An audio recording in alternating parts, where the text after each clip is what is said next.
Quer mandar sugestão ou opinião sobre a nossa programação? Envie um e-mail para programação.tvsantacruz@redebahia.com.br. Olá, boa tarde para você. A hora certa, 12h01. Seja bem-vindo, seja bem-vinda ao Bahia Meio-Dia desta segunda-feira. E a gente tem imagens ao vivo aí de Itabuna. A temperatura neste momento, 28 graus, tempo bastante instável em Itabuna. Agora uma olhadinha em Ilhéus. Ilhéus, 26 graus, amanheceu também com tempo instável, teve até chuva em Ilhéus hoje de manhã. E nessa edição, a gente vai falar da vacinação contra a Covid-19 em Ilhéus. Por lá, a aplicação da segunda dose foi antecipada, não é isso, Franciele? Boa tarde. Boa tarde, Olga. Boa tarde a todos que nos assistem. Essa vacinação era para acontecer do dia 12 ao dia 16, mas a Prefeitura antecipou para os dias 12 e 13 por meio de drive-thrus. Então nós estamos aqui, a vacina começou às 8 da manhã e daqui a pouquinho eu volto com mais informações de como foi a movimentação nessa manhã aqui no Centro de Convenções em Ilhéus. É com você. Obrigada, Fran. E olha só, em Eunápolis, a procura pela segunda dose está baixa. É o assunto de hoje de Thaisa Moura. Boa tarde, Thaisa. Pois é, Olga, boa tarde para você, para todos que nos assistem. Esse dia de hoje, segunda-feira, 12 de julho, foi reservado aí para aquelas pessoas que precisam tomar a segunda dose, seja ela da Coronavac ou da Oxford. Tudo isso para facilitar, para não ter muita fila. Amanhã retoma aqui a vacinação da primeira dose em toda Eunápolis. E já eu volto para dizer, Olga, porque a gente tem novidades para contar, viu? Amanhã o público vai ser ampliado. Já volto com mais detalhes. Coisa boa, vacinação avançando. Obrigada, Thaisa. E a gente fala ainda sobre o retorno gradual das aulas presenciais aqui em Itabuna. O assunto já vem sendo discutido e as escolas particulares de educação infantil devem ser as primeiras a retomar. Na semana passada, foram autorizadas as aulas dos cursos livres, como de idiomas, técnicos e de especialização, de até 60 horas. A secretária de Educação de Itabuna, Janaína Araújo, vai falar com a gente ao vivo sobre o assunto. E o Bahia Meio-Dia de hoje também vai falar sobre a perda do olfato. Não sentir cheiro de nada é um dos principais sintomas da Covid-19. Na maioria dos casos, a perda do olfato dura pouco tempo, mas tem casos de pessoas que precisam de tratamento para recuperar o sentido. E 2 homens morreram em confronto com a polícia num sítio na Roça do Povo, aqui em Itabuna. Segundo a PM, os policiais foram até o local, verificaram uma denúncia de realização de uma festa em que homens estavam ostentando armas de fogo e traficando drogas. No local foram apreendidos uma pistola .40, uma submetralhadora, drogas e muitos celulares. O Bahia Meio-Dia também vai falar da apreensão de quase 40 pássaros em Ilhéus. A maior parte das aves silvestres não tinha documentação ou autorização de criação. Algumas pessoas foram levadas para a delegacia. Já você confere mais detalhes. Esses e outros assuntos a partir de agora, aqui no Bahia Meio-Dia, sua melhor companhia na hora do almoço. Fique com a gente.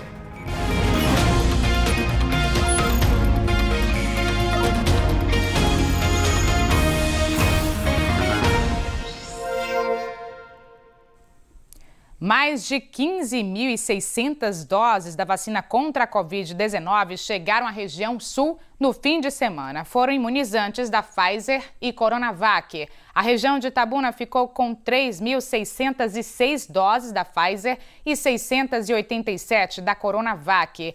Já a região de Ilhéus, com 2.514 doses da Pfizer e 719 da Coronavac. As doses começaram a ser distribuídas hoje de manhã. O restante das doses foi para as regiões de Jequié e Gandu. No extremo sul, o Núcleo Regional de Saúde em Eunápolis recebeu 3.320 doses da AstraZeneca, 2.689 da Coronavac e 2.880 da Pfizer. Os municípios estão retirando as doses na regional. Já para o núcleo de Teixeira de Freitas, chegaram 4.600 doses da AstraZeneca, 1.040 da Coronavac e 3.500 doses da Pfizer. A quantidade que cada município da regional vai receber ainda não foi divulgado. E a vacinação foi antecipada em Ilhéus para pessoas que estão com a segunda dose agendada até a próxima sexta-feira, dia 16 de julho. Para essas pessoas, a vacinação está sendo feita hoje e amanhã em 2 pontos de drive-thru. E Franciele está no local, um dos pontos de vacinação, para falar sobre essa antecipação. Como que aconteceu, Fran?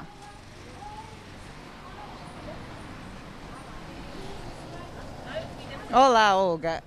Como eu disse, a Prefeitura antecipou, para hoje e amanhã essa vacinação, essa aplicação para a segunda dose, queria acontecer ao longo da semana. Isso porque hoje não tem na cidade nenhum ponto aplicando a primeira dose.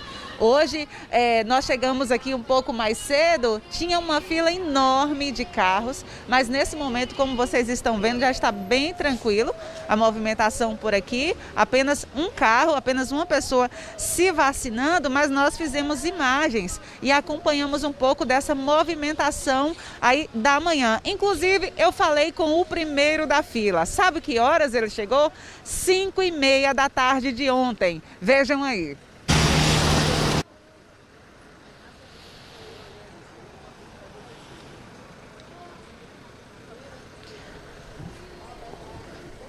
Desculpa, tivemos um probleminha.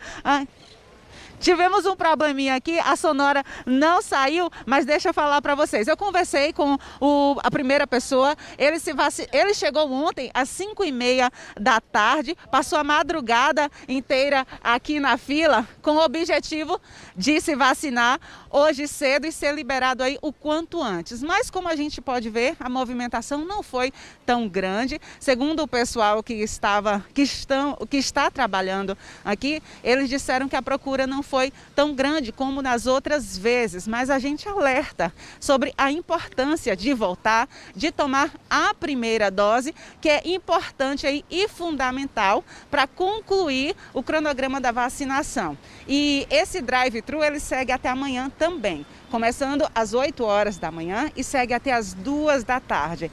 Aqui no Centro de Convenções e também na Praça São João Batista, no bairro Pontal. E um outro ponto que está atendendo a pedestres é no SEMAI, que fica na Avenida Canavieiras. As pessoas podem procurar das 8 ao meio-dia e depois das 13, de 1 da tarde até as 3 horas da tarde. É com você aí no estúdio.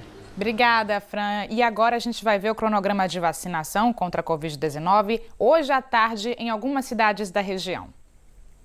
Em Itabuna, a aplicação da primeira dose é para pessoas com 37 anos completos e sem comorbidades nas unidades de saúde de 1 às 4 da tarde. Em Eunápolis, só terá aplicação de segunda dose hoje à tarde. As pessoas que estão no prazo para completar o esquema de imunização devem ir até as lojas maçônicas 5 de novembro e Obreiros de Eunápolis, Unidade Básica de Saúde Vanderlei Nascimento e a sede do Rotary. O horário de 2 às 4 da tarde. Em Porto Seguro, também só está tendo aplicação da segunda dose. A vacinação está sendo realizada na Passarela do Descobrimento até as 2 da tarde. Você viu aí que Porto Seguro está com aplicação apenas de segunda dose hoje. A Prefeitura informou que tem vacina disponível para a primeira dose, mas que hoje essa vacinação está suspensa, mas não disse o motivo. Em Teixeira de Freitas não tem vacinação hoje. Já a Prefeitura de Eunápolis informou que ainda tem vacina para a primeira dose em estoque, mas que está fazendo essa vacinação apenas com a segunda hoje para incentivar as pessoas que ainda não completaram o esquema de vacinação. Sobre isso eu converso ao vivo com Thaisa Moura. Thaisa, tem gente que está vacilando aí, não foi procurar as unidades de saúde para essa segunda dose? É com você. Ô, Olga, infelizmente essa é uma realidade, viu? Hoje mesmo, mais cedo, eu dei uma passadinha por alguns postos de saúde que estão fazendo a aplicação dessa segunda dose aqui em Eunápolis, que é o caso aí das duas maçonarias, a do Centro e a do Centauro, e a procura realmente estava pequena, né? A gente não consegue entender o porquê disso, porque todo mundo sabe que a eficácia desse imunizante só é garantida após a segunda dose. E sobre esse assunto eu vou conversar agora com a secretária de Saúde aqui do município de Eunápolis, a senhora Anara Sartório. Boa tarde, secretária. Boa tarde, Thaisa. Sem segunda dose, nada de eficácia garantida, né? Não, é importante que a gente deixe muito claro que a segunda dose é que garante, de fato, a eficácia do imunizante, né? Independente de que farmacêutica. Inclusive, as farmacêuticas que fornecem os imunizantes até agora para a gente, elas são taxativas em dizer que o indivíduo só está imunizado a partir da segunda dose, realmente. Uhum. E esse intervalo, ele varia de laboratório para laboratório, né? Exatamente. A gente tem um intervalo a partir de 14 dias, até 14 dias, né, que é a Coronavac, que foi o primeiro imunizante que nós recebemos aqui na Bahia. E nós temos a partir de 84 dias, que é a Oxford, a AstraZeneca. Então, assim, mesmo considerando todo esse aprazamento, mesmo que haja uma distância grande de um para o outro, a gente precisa de efetivar a dose de reforço, como a gente costuma chamar. Hoje a aplicação está sendo em quais pontos? Então, hoje a gente está na Maçonaria do Centro e no do Centauro, exatamente numa estratégia para trazer todas aquelas pessoas que estão dentro do aprazamento para poder fazer a dose de reforço, a segunda dose. Em Eunápolis, hoje, a gente conta com cerca de 1.100 pessoas que já estão dentro do aprazamento e que têm que retornar para as unidades para poder fazer a segunda dose. Uhum. E eu soube que amanhã vai ser ampliado aí esse público da primeira dose. Como é que está o nosso estoque e quem é que vai poder ser imunizado amanhã com essa primeira dose?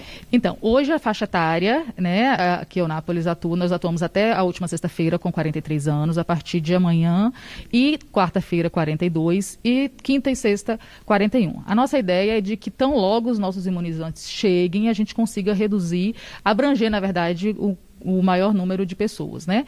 Ou seja, a gente tem aí pelo menos mais umas 30 mil pessoas dentro da nossa perspectiva para poder fazer a primeira dose. Uhum. Aqui em Eunápolis, a gente já percebe o reflexo da vacinação, aquele efeito vacina, né? Que é a redução de internações, a redução da taxa de contaminação. Claramente, a gente já consegue identificar isso, porque é importante que fique claro que o que a vacina ela promove, na verdade, é que exista um agravamento menor da doença e que isso se evolua para um óbito, né? Então, a gente já percebeu que, inclusive, os números de casos ativos já estão em redução, e isso é bom. A gente costuma dizer que é uma situação confortável hoje. No entanto, a gente precisa continuar tomando os cuidados necessários. E esse reflexo da vacina, a gente vê realmente na ocupação dos leitos, sejam eles clínicos ou de UTI, né? Mesmo sendo vacinados, as pessoas devem continuar mantendo os cuidados, né? Por favor. A utilização da máscara ela continua obrigatória, a utilização de soluções alcoólicas para poder higienizar mãos, né, braços, enfim, assim como o distanciamento. Em relação às medidas restritivas que hoje valem aqui em Eunápolis, existe a possibilidade de elas serem flexibilizadas? Quais ainda continuam em vigor? Então, todas as medidas que nós tomamos aqui no município de Eunápolis até hoje, elas foram discutidas com as pessoas que têm interesse nisso, né? Quem são essas pessoas? É a comunidade, a sociedade organizada.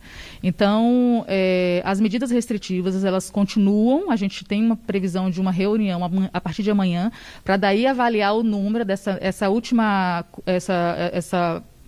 média móvel que nós temos aí nos últimos 15 dias, que é um prazo que nós avaliamos, e a partir desse prazo a gente define se a gente vai trabalhar com mais ou com menos critério nessa flexibilização.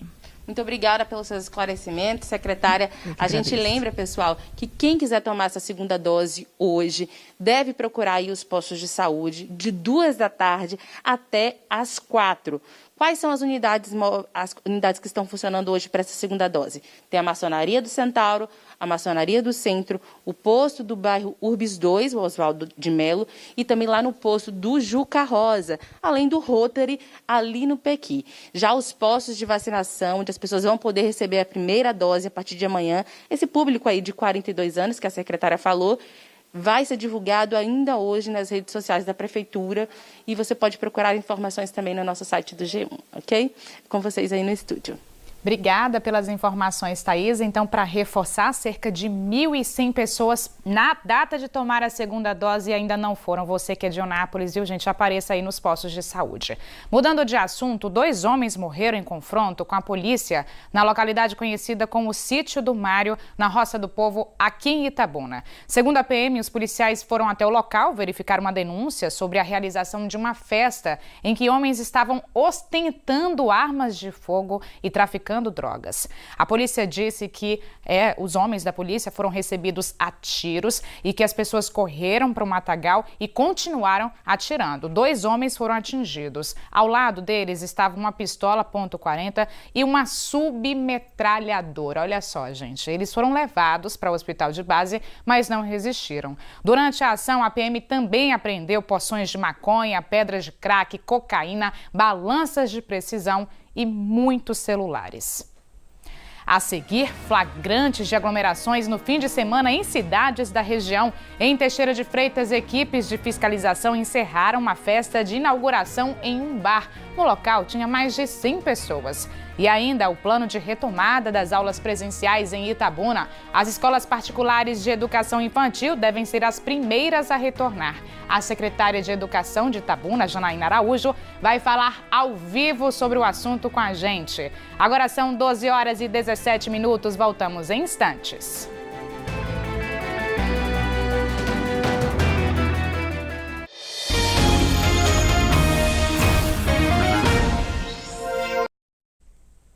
Voltamos com a ocupação de leitos públicos para a Covid-19 na região. Os dados são da CESAB. Vamos acompanhar aqui comigo? Olha só, gente, em Itabuna, dos 46 leitos de UTI, 28 estão ocupados. A gente tem aí 61% de taxa de ocupação. É uma taxa considerável mais confortável. E olha só, leitos clínicos, 46 clínicos, 38 ocupados, 83, hein? A gente percebe o quê? Que a vacinação tem ajudado na questão da gravidade da doença, da Covid-19, porque os leitos clínicos é que estão mais ocupados, portanto, os casos mais graves estão caindo.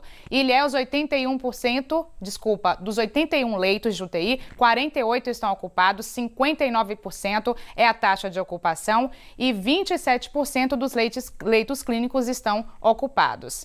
Vamos dar uma olhadinha aqui, ó. Eunápolis, já aí no extremo sul, a gente tem uma situação mais complicada, segundo a CESAB, hein? De acordo com a CESAB, dos 20 leitos de UTI, 19 estão ocupados aí em Eunápolis, 95% é a taxa de ocupação. Leitos clínicos, dos 20, 13 ocupados, 65% de taxa. Agora, uma olhada em Porto Seguro também, gente, ó, com a situação bastante preocupante, 85%. Dos 20 leitos de UTI, 17 estão ocupados e não tem leito clínico regulado pela CESAB em Porto Seguro, hein? Uma situação que preocupa. Em Teixeira de Freitas, um pouquinho mais confortável aí, 67% dos 15 leitos de UTI, 10 estão ocupados e dos 10 leitos clínicos, 5 estão ocupados, portanto, 50% é a taxa de ocupação. E falando, ainda falando dessa questão da Covid-19, enquanto a gente tem situações assim, desconfortáveis, leitos cheios ainda, festas e aglomerações continuam acontecendo nos finais de semana em vários lugares. Vamos ver. Em Teixeira de Freitas, uma ação conjunta da Vigilância Sanitária, Polícia Militar e Guarda Municipal acabou com uma festa de inauguração do novo espaço de um bar no bairro Colina Verde. Isso foi na noite de sábado. Teve show com bandas, muita gente sem máscara e o número de pessoas era bem superior a 100, que é o máximo permitido. Os organizadores foram autuados. De acordo com a assessoria de comunicação da Prefeitura, o estabelecimento até pediu autorização para realizar o evento, mas garantindo que seria dentro das normas de segurança, respeitando o decreto. Mas como a gente vê, não foi nada disso. Em Itororó, a Polícia Militar, Guarda Municipal e Fiscalização Sanitária acabaram com uma festa clandestina. Foi depois de uma denúncia. A festa estava acontecendo ontem num balneário na zona rural do município, perto do distrito de Itati. De acordo com a PM, as pessoas estavam aglomeradas e sem máscaras. 2 carros com paredão de som foram apreendidos. Em Ipiaú, a polícia recebeu denúncia e também acabou com uma festa com muita gente aglomerada ontem à noite na BR-330, sentido Barra do Rocha. De acordo com a PM, os policiais foram recebidos a tiros. Mais de 200 pessoas estavam no local. Algumas fugiram, outras chegaram a ser abordadas e liberadas. 4 carros foram abandonados em via pública e removidos. O dono do bar foi conduzido à delegacia por descumprimento do decreto estadual de combate à proliferação da Covid-19. O retorno gradual das aulas presenciais está sendo discutido aqui em Itabuna. Deve começar pelas escolas particulares de educação infantil. É claro que com uma série de protocolos a serem seguidos por causa da pandemia. E sobre esse assunto a gente vai conversar com a secretária de Educação de Itabuna, Janaína Araújo. Boa tarde, secretária. Bem-vinda ao Bahia Meio Dia. Então foi assim, um processo que já vem sendo discutido há mais tempo, há cerca de 2 meses. E aí na semana passada vocês sentaram novamente para discutir, para definir quando que vai ser essa retomada, é isso? Boa tarde a todos, agradecemos o convite, falamos em nome da gestão do prefeito Augusto Castro, que a gente está aqui sempre disponível para poder estar conversando e esclarecendo decisões e pensamentos da nossa gestão. Na realidade, nós instituímos um comitê com representatividade de diversos segmentos, Câmara de Vereadores, Comissão de Saúde e Educação, Secretaria de Saúde e Educação, Ordem Pública, representantes de pais, da rede pública e privada, sindicato de professores e Conselho Municipal da Educação. Instituímos esse comitê e vimos discutindo acerca de alguns critérios e alguns passos que teríamos que tomar para que a gente chegasse a esse momento tão esperado, né? Então, assim, a semana passada fizemos reuniões com segmentos de forma separada e chegamos ao consenso de que estaremos liberando um decreto amanhã, dia 13 de julho, falando acerca da retomada de forma gradativa das aulas no formato híbrido.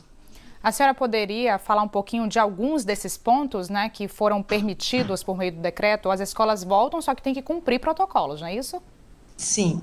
Bom, isso é muito importante. Na realidade, nós iremos instituir um cronograma de retorno de forma gradativa para a rede pública e para a rede particular. É bem verdade que as redes não podem retornar no mesmo momento, então isso, até porque nós temos acordos e conversas com o sindicato de professores do nosso município, ao qual representam todos esses profissionais da rede pública, então a rede pública vai ter um calendário diferenciado da rede privada, porém a rede privada nós já iremos permitir a retomada, respeitando todos os protocolos, e a gente vai ter que, na realidade, instituir uma fiscalização nessas escolas que se declararem aptas ao retorno, para que elas retornem. Importante a gente salientar que a partir da semana que vem, essa retomada já vai começar a acontecer com o segmento da educação infantil, que tem sido assim, um pedido muito grande de alguns empresários, alguns profissionais, para que essa retomada ocorresse, tendo em vista que essas escolas vêm passando por algumas dificuldades financeiras, pelo fato de terem alunos distantes, né,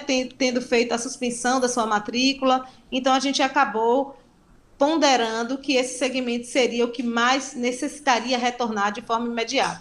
Então, ponderamos isso, vai iniciar pela educação infantil, depois vai vir o fundamental, anos iniciais, fundamental, anos finais, e a EJA. Certo. Daqui a pouquinho a gente continua o nosso papo, secretária, porque olha só, o decreto municipal autorizou na semana passada, né, o retorno, gente, de aulas presenciais em cursos livres, como de idiomas, técnicos. Vamos dar uma olhadinha. 1, 2, 3, 4, 5. O ensino à distância ainda tem sido a única forma para que as aulas das redes pública e particular permaneçam em andamento aqui em Itabuna. Mas uma reunião com a participação do prefeito e representantes da Secretaria Municipal de Educação e Rede Particular de Ensino deu início a discussões para definir protocolos para o retorno das aulas em formato híbrido. Hoje em Itabuna nós temos um grupo de escolas onde alguns gestores, principalmente da educação infantil, né, têm feito essa solicitação do retorno presencial dos alunos de uma forma segura. E nós sabemos que os alunos do Fundamental 1, Fundamental 2 e Ensino Médio, eles se adaptaram muito melhor a esse sistema, essa metodologia de o ensino remoto. Quanto à educação infantil da nossa cidade de Itabuna, da rede privada, nós sofremos algumas questões, principalmente a questão social mesmo, o desenvolvimento da criança nessa faixa etária da educação infantil, além também questões econômicas para as escolas, principalmente que têm apenas educação infantil. Segundo Maria Rita, 7 escolas fecharam durante a pandemia. Uma questão que também preocupa a categoria. Isso é um número significativo, né, e que nos deixa, nos aponta uma preocupação, né? Nós somos um polo de educação, hoje Itabuna é um polo de educação. Um decreto foi publicado autorizando o retorno presencial das atividades promovidas por cursos livres, como de linguagens, técnicos, não formais e de capacitação. Essa escola de idiomas já adianta que, mesmo com essa autorização, eles irão manter também o ensino à distância. Perante essa informação, a gente não vai abandonar o formato online, que possibilitou muitas pessoas a participarem e estarem estudando até então. Vamos ofertar o formato híbrido, que dará a possibilidade da pessoa optar por estudar de casa ou aqui na unidade, e vamos gradativamente entender como é que vai funcionar esse retorno presencial para também dar mais essa opção para os nossos alunos. Para o retorno, algumas orientações precisam ser seguidas. As carteiras que antes ficavam assim, agora terão que manter uma distância mínima de 1,5 metro. O uso de máscara vai ser obrigatório para todos. O local também vai ter que oferecer álcool em gel. Além disso, a instituição vai ter que realizar escalonamento de horários de aulas para reduzir o fluxo de pessoas. E fica proibida a realização de atividades coletivas que possam provocar o contato físico entre as pessoas. E as instalações físicas precisam estar ajustadas, de modo a oferecer a circulação de ar natural em todos os ambientes. A gente realmente vai ter que diminuir a quantidade de alunos por ambiente, entender o que é que os órgãos públicos entendem por ambientes fechados, climatizados, como é que isso vai se desdobrar, para daí a gente tomar as providências de acordo com o que o município acredita que seria o ideal para o funcionamento presencial das unidades. Isso aí. Eu ia fazer uma pergunta relacionada à questão das crianças, mas vou até esperar um pouquinho para ver essa questão da fiscalização, secretária. Vocês estão em comunicação, por exemplo, com a Secretaria de Saúde para já começar uma fiscalização desses locais que foram liberados? Bom, essa pergunta é bastante interessante e importante para a gente poder esclarecer isso de fato. A nossa secretaria está sempre em parceria com a Secretaria da Saúde, tendo em vista que no decreto que sairá amanhã, inclusive as escolas que tiverem interesse em retomar no formato híbrido, terão um prazo de 24 horas para nos informar esse interesse. Então, a partir daí, criaremos um planejamento de fiscalização para esses espaços. E aí eu pergunto com relação à educação infantil, começar com a educação infantil. Estudos indicam, né, que as crianças são as menos atingidas pelo coronavírus. Então, é essa a estratégia? Essa também é a estratégia. Na realidade, pensamos em 2 pontos extremamente importantes, que seria a questão do baixo índice de contaminação, bem como a questão econômica, que nos foi apontada da grande dificuldade que os empresários estão passando diante desse momento. Então, assim, levando em consideração 2 pontos extremamente importantes, chegamos ao consenso de que esse segmento seria o primeiro a ser retomado. Sim, que as escolas estão fechando, né, de educação infantil. Sim. Secretária, aí eu puxo para o município. Qual o principal desafio, né, ou desafios, quando a gente traz para o público, para o ensino público? Bom, nós pegamos uma rede com escolas com muitos problemas de infraestrutura, alguns deles menores já sanamos. Nós temos uma equipe pequena aqui de infraestrutura, que para pequenas reformas nós damos conta de fazer isso com a nossa própria equipe, porém quando se trata de uma demanda maior de infraestrutura, de telhado, de parede, de construção, a gente não consegue com a nossa equipe própria. Então foi aberto um processo de licitação, a sessão ocorreu dia 21 de junho, e estamos nesse procedimento aí, nesse processo agora de habilitação, homologação e contratação da empresa, para que ela possa cuidar das demandas que são maiores nessas escolas da rede municipal. Como temos o planejamento de iniciarmos pela educação infantil, então as escolas que têm o público de educação infantil serão as primeiras contempladas com essa adequação nesses espaços. Então, assim, o desafio é muito grande para o município, tendo em vista que pegamos escolas faltando, né, com muita urgência, muitas coisas imediatamente sendo necessárias. Então, estaremos cuidando dessa demanda. O acordo firmado com o sindicato do município de Itabuna foi que nós retomávamos com a rede pública após a aplicação da segunda dose de vacina. Então, por isso que para a rede particular e para a rede pública, a retomada vai acontecer em momentos diferenciados.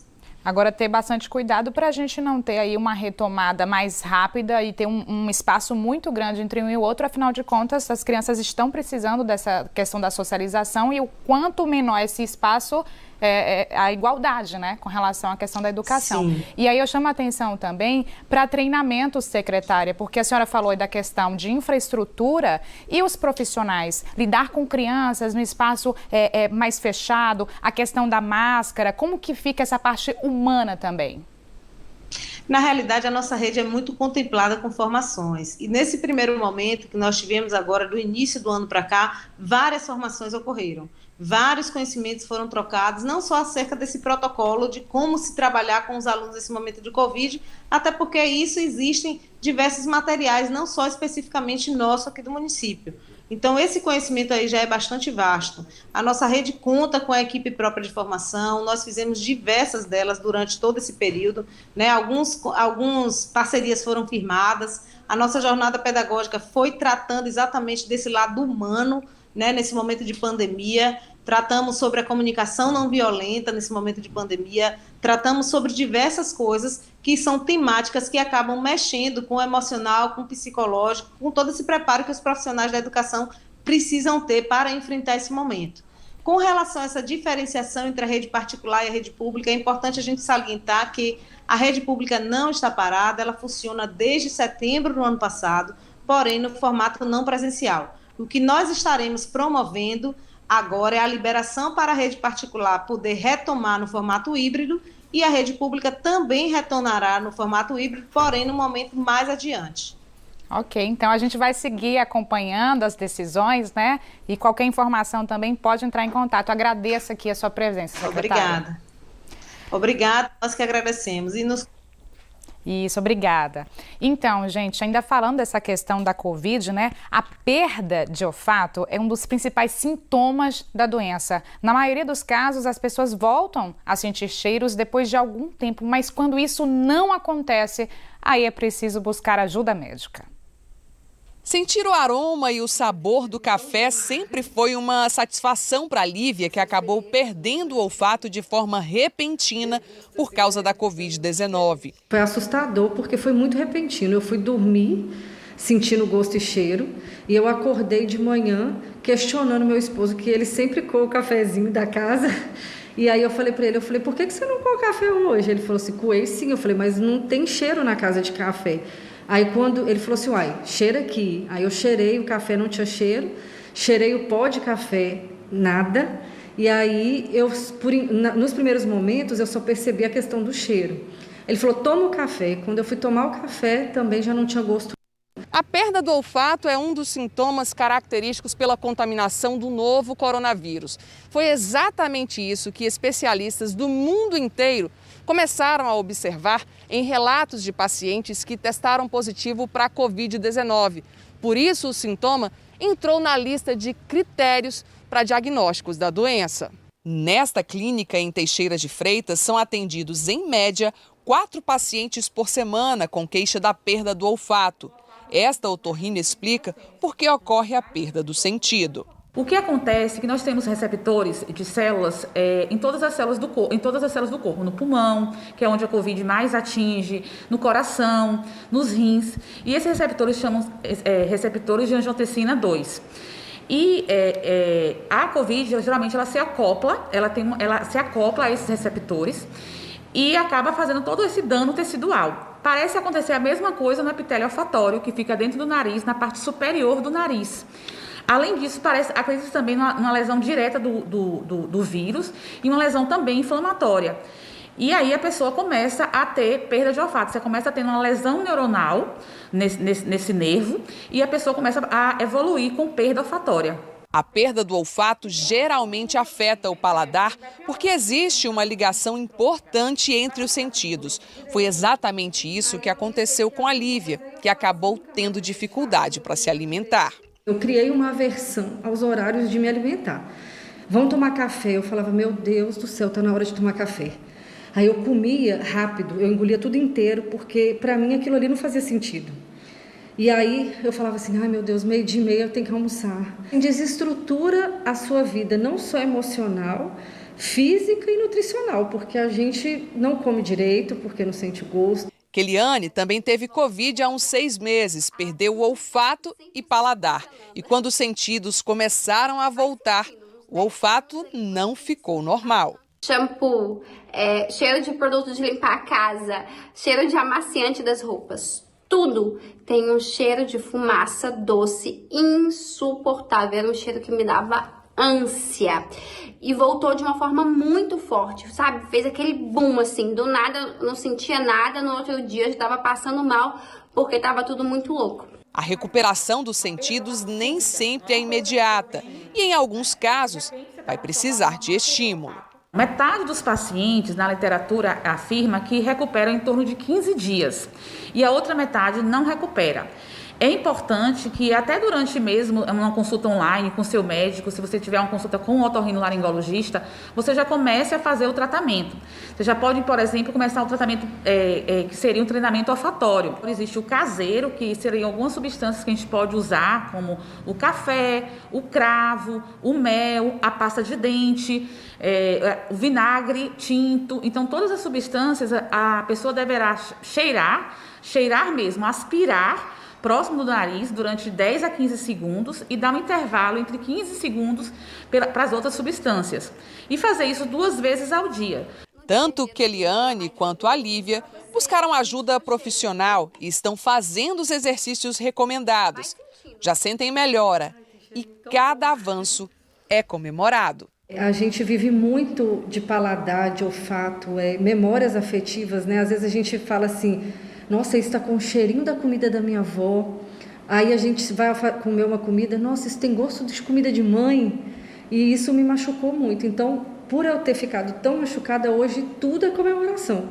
É como se eu tivesse, assim, vencendo mais do que qualquer outra pessoa sobre outra coisa. Os outros comemoram que passou no vestibular, eu comemoro que a comida tem gosto e que eu posso sentir o cheiro do meu filho, eu já consigo sentir um pouquinho. Eu grudo nele assim, ai que delícia, eu quero morar nesse abraço. É muita comemoração. Ai, mesma coisa aqui. É interessante como as coisas mais simples da vida, né, elas se tornam assim super importantes. É isso, vamos caminhando aí até sentir o cheiro de tudo direitinho. No próximo bloco, o resultado da 4ª rodada da Série B do Campeonato Baiano de Futebol. E mais, cerca de 20 atletas participaram este fim de semana de um campeonato de mergulho em apneia em Ilhéus. Nesse tipo de competição, ganha quem fica mais tempo debaixo d'água. É preciso ter muito fôlego e, claro, concentração. O intervalo é bem rapidinho, não saia daí não.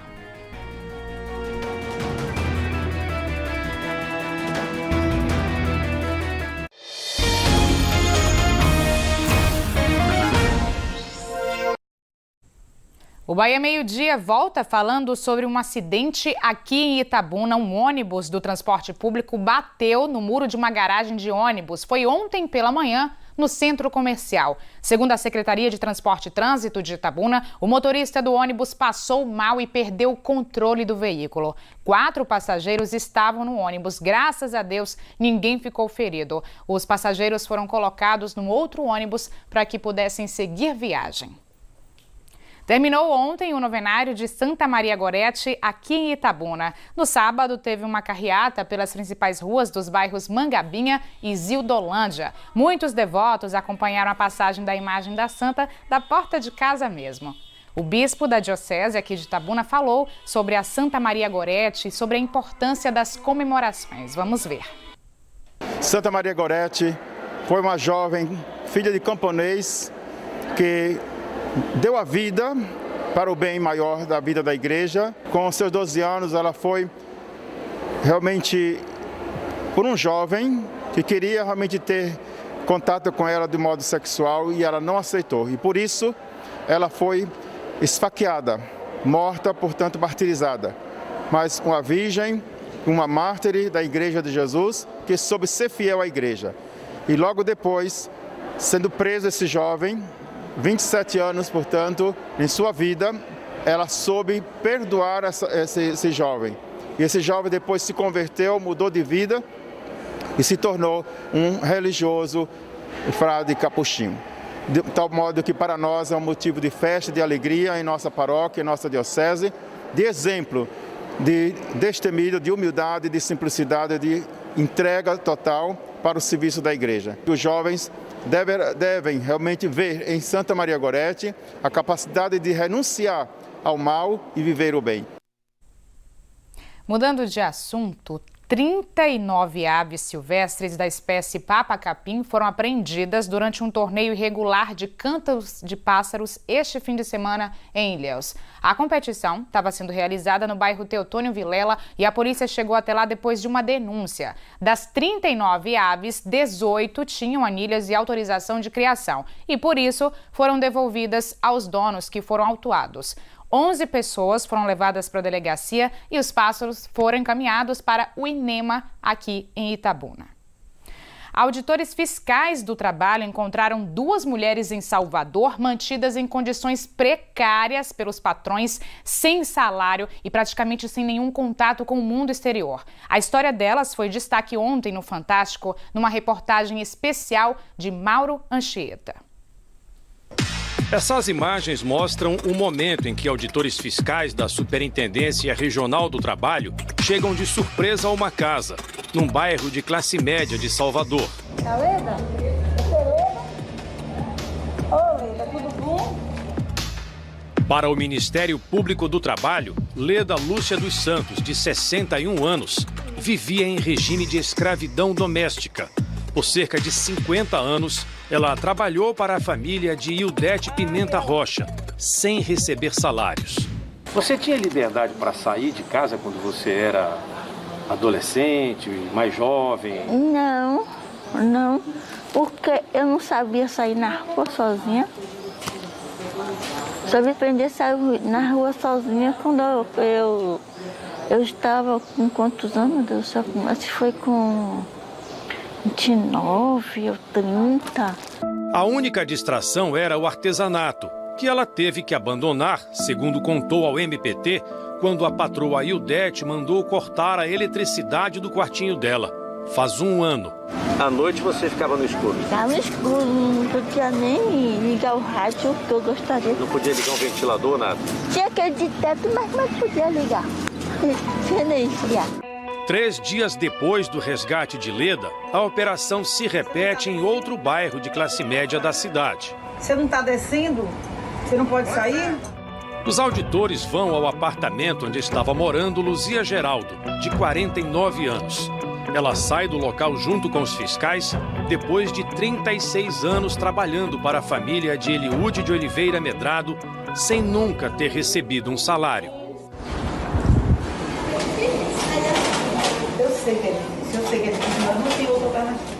Elas ficaram surpresas. Na verdade, elas demoraram, inclusive, para entender um pouco o que é que estava acontecendo ali. As 2 foram levadas para uma casa de acolhimento da Prefeitura de Salvador, que recebe mulheres vítimas de violência doméstica e de outros crimes e que precisam de acompanhamento de psicólogas e assistentes sociais. Essa acolhida é fundamental para ganhar a confiança e resgatar a autoestima das mulheres que são encaminhadas para cá. Elas chegam assustadas e muito abaladas emocionalmente. Porque elas não se reconheceram em trabalho análogo escravo e, para elas conviviam em uma família. Leda é de Salvador, filha de uma família muito pobre. Foi entregue pela mãe com cerca de 10 anos de idade para morar com Ildete, que na época era professora do ensino fundamental. Depois disso, Leda nunca mais reencontrou os parentes e nem estudou ou brincou. Eu sinto que continuo sendo aquela criança ainda, até hoje. Eu sinto que eu não cresci ainda. Luzia nasceu no interior da Bahia e foi entregue pela mãe para morar com a família de Eliúde de Oliveira Medrado, em Salvador, quando ela tinha 13 anos. Passou 36 anos cuidando de uma mulher com deficiência, filha dos donos da casa, que Luzia considera como irmã. E ele dizia que era da família, tudo. Considerava ela como filha. Não saía solta, saía com eles. E também não tinha oportunidade de estudar, também essas coisas. São pessoas que existiram, mas não viveram. Existiram porque cozinhava, lavava, fazia todo tipo de serviço. Mas vivenciar o que é um namoro, vivenciar o que é uma escola, vivenciar o que é um cinema, vivenciar o que é um sorvete, vivenciar o que é uma praia. Ildete Pimenta Rocha assinou o termo de ajustamento de conduta com o MPT.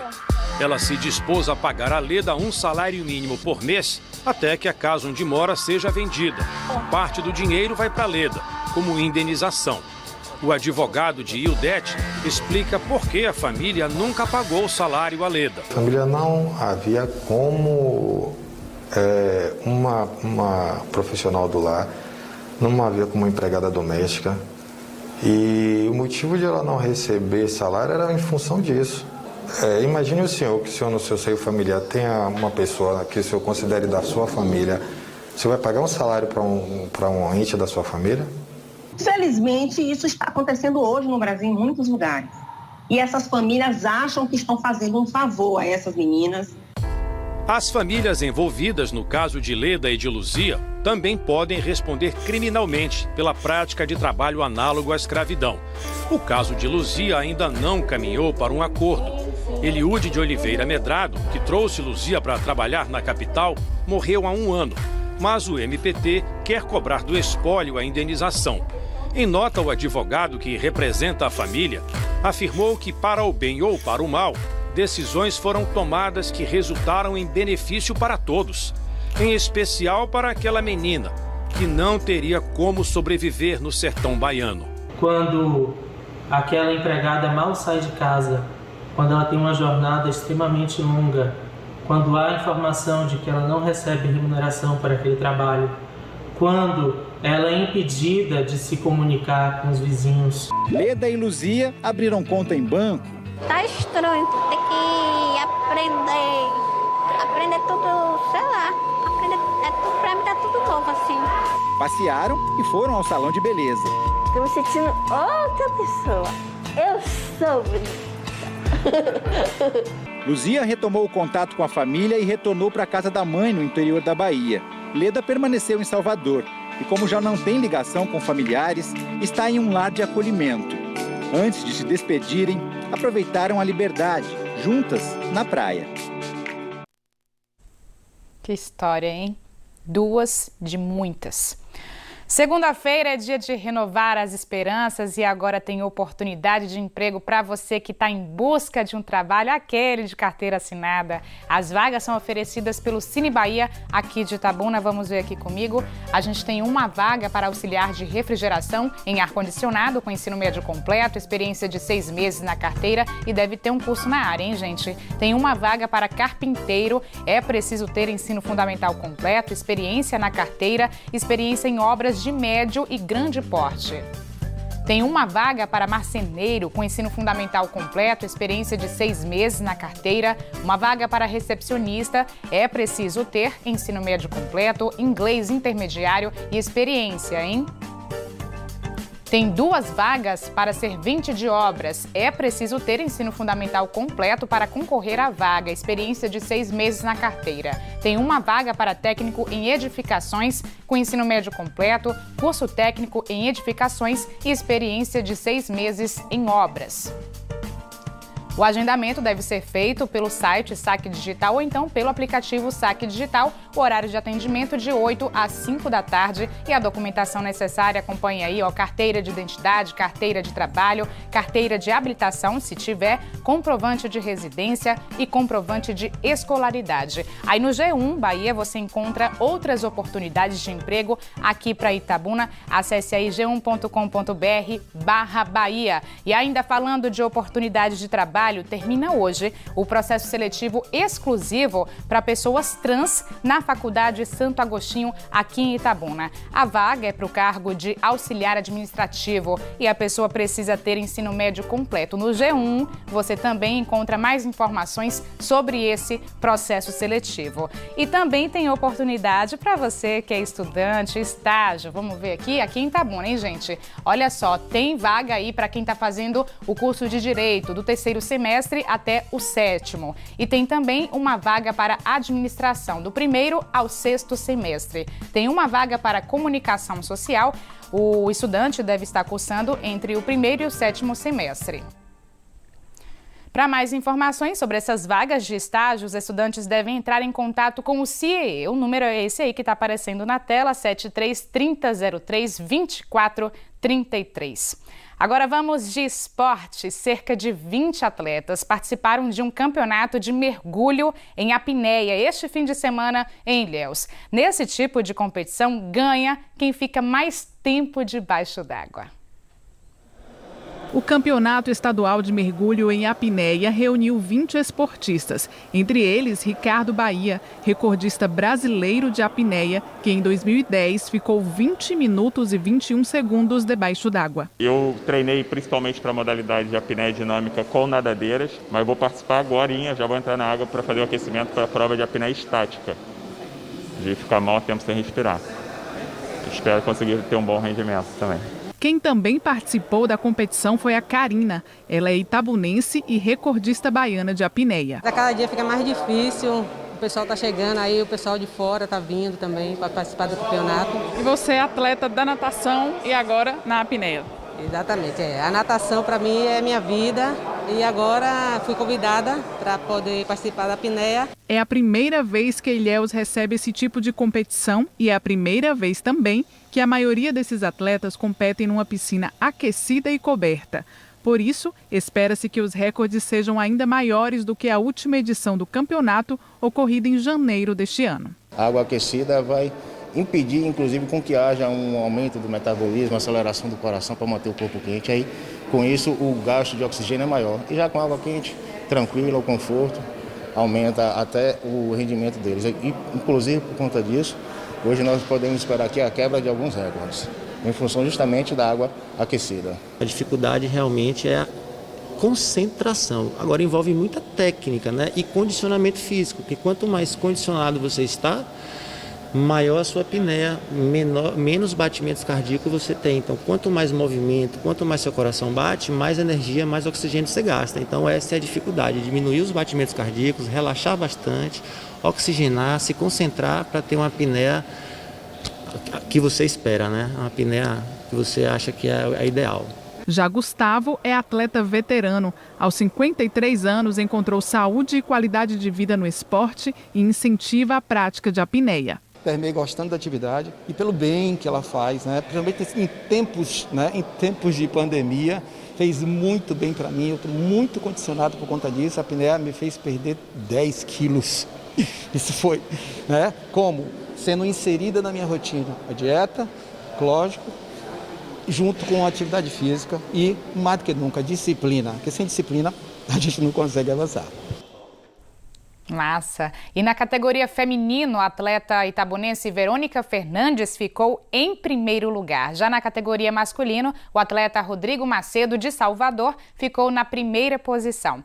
E segundo a organização do campeonato, o atleta itabunense Adriano Lessa, que a gente vê aí na reportagem, estabeleceu um novo recorde baiano masculino de mergulho em apneia, ficando 5 minutos e 28 segundos debaixo d'água. Já a atleta itabunense Karina Moreira bateu o recorde feminino baiano. Ela ficou 3 minutos e 35 segundos debaixo d'água. Agora, futebol. Ontem teve jogos pela 4ª rodada da Série B do Campeonato Baiano. O Botafogo ganhou do Barcelona de 5-1 em Senhor do Bonfim. O Grapiúna enfrentou o Camaçariense no estádio Mário Pessoa, em Ilhéus, e a partida terminou em empate, 1-1. Já o Colo-Colo de Ilhéus ganhou do Camaçari de goleada, gente. O jogo foi em Feira de Santana e terminou em 8-0. Ô, campeonato que tá cheio de gol, viu? O Grapiúna segue sem perder. Com o empate contra o Camaçariense, o time foi a 10 pontos e está em primeiro lugar na competição. O Colo-Colo de Ilhéus está com 9 pontos e em segundo lugar no campeonato. Já o Barcelona segue com 6 pontos e caiu para o 4º lugar.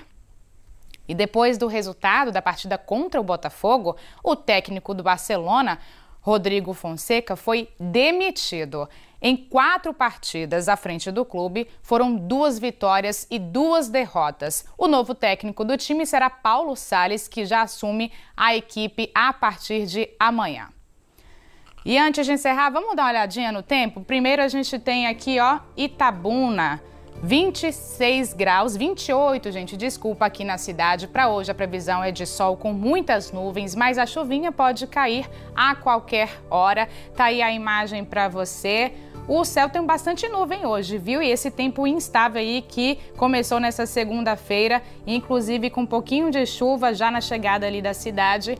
E vamos dar uma olhada também em Ilhéus. Vamos ver como é que está o tempo em Ilhéus nesse momento. Ilhéus, 27 graus, a chance de chuva, 20% de chance de chuva em Ilhéus hoje. E a previsão é de sol carregado, de nuvens e pode chover a qualquer hora. E olha só, a Defesa Civil da cidade emitiu um alerta esta manhã. Até quinta-feira pode chover 31 milímetros, mas esse volume de chuva pode cair em apenas um dia. E quando a gente tem esse tanto de chuva em Ilhéus, a gente faz aquele alerta para as pessoas que moram em áreas de risco. Então, deve ter essa preocupação aí, gente, porque além de deslizamentos de terra também, em algumas áreas tem aquele problema de alagamento. Então, você que mora em Ilhéus, em áreas de risco, é preciso ficar atento, ligar para a Defesa Civil, entrar em contato, né, se for o caso de emergência, ou então sair aí de sua casa quando tiver algum alerta que seja necessário essa saída. Seja necessária essa saída aí para casa de algum parente. Tá aí a imagem para você de Ilhéus. E eu vou me despedindo, ficando por aqui, lembrando que na sequência tem muito esporte para você com o Globo Esporte Bahia. A gente volta a se encontrar à noite no BATV a partir das 7 da noite. Tchau, tchau!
É hora de lavar as mãos.